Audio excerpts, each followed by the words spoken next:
Hello and welcome to Cliff Reviews Art House. This time I'm reviewing the film Saint Maud, directed by Rose Glass. So this is the first feature from Rose Glass. It's really very good. It feels confident both in its storytelling, in its writing and its production. What I really liked about it is that the film is quite understated. It feels very tight. It's relatively minimal. Yet at times it's biblical in its ambition. At times it might be considered epic, or maybe not. There's a lot of ambiguity about what is actually going on here. I missed Love Lies Bleeding, her other film last year, and I decided that I was going to catch up on that. I've done a separate review of that, but I hadn't seen her first film, so I thought I'd watch this first. There will be some spoilers in this review. I have to talk about some of the things that happen. If you don't want spoilers, come back later after you've seen it. Let me just say that I do highly recommend this film.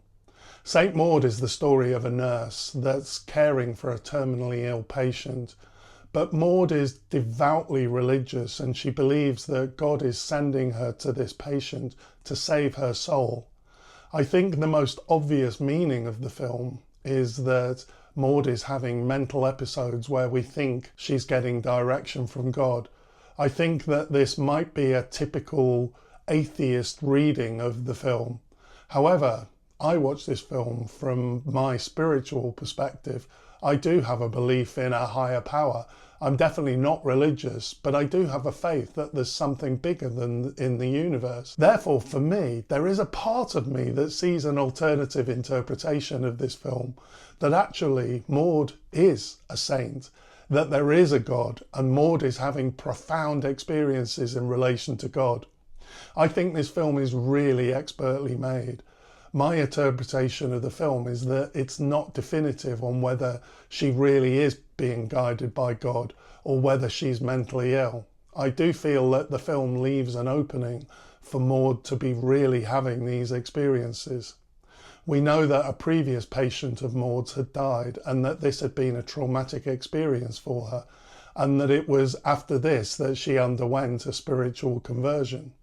The interpretation that Maud is deluded is the way that she's handling the guilt and grief from that experience.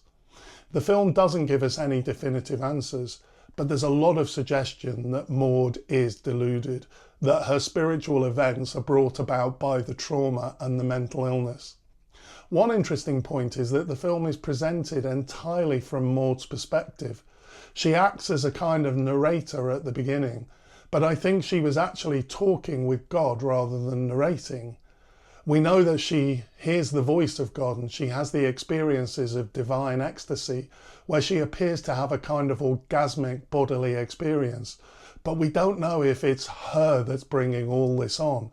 None of it is ever corroborated by anyone else. We never heard God speaking. However, there is one moment in the film towards the end where God speaks to Maud.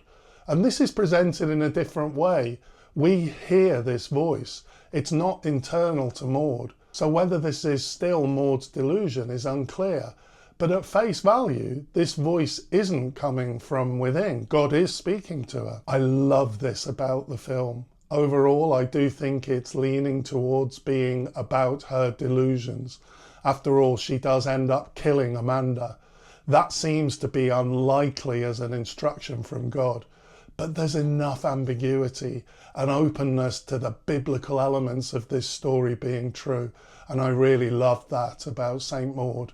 This film really reminded me of Breaking the Waves. There are some similarities in terms of the ambiguities, especially in these dramatic biblical endings which may or may not really be happening. I thought the ending was brilliant. She sets herself on fire on the beach. We're probably seeing her perception of people coming before her and bowing down, recognizing her sainthood. We see her with these big wings which originally had appeared in her bedroom. But there's enough ambiguity that the dramatic biblical event may not actually be happening. There's that very brief shot of the horror of the body being burned rather than the biblical version of it. It's a very, very good ending. The acting in this film is fantastic, particularly Morfydd Clark, who plays Maud. It's not an easy part. Overall, the part is relatively understated. She appears to be a quiet loner, someone who doesn't make connections with people easily, and the only way she can make connection is through promiscuity with men.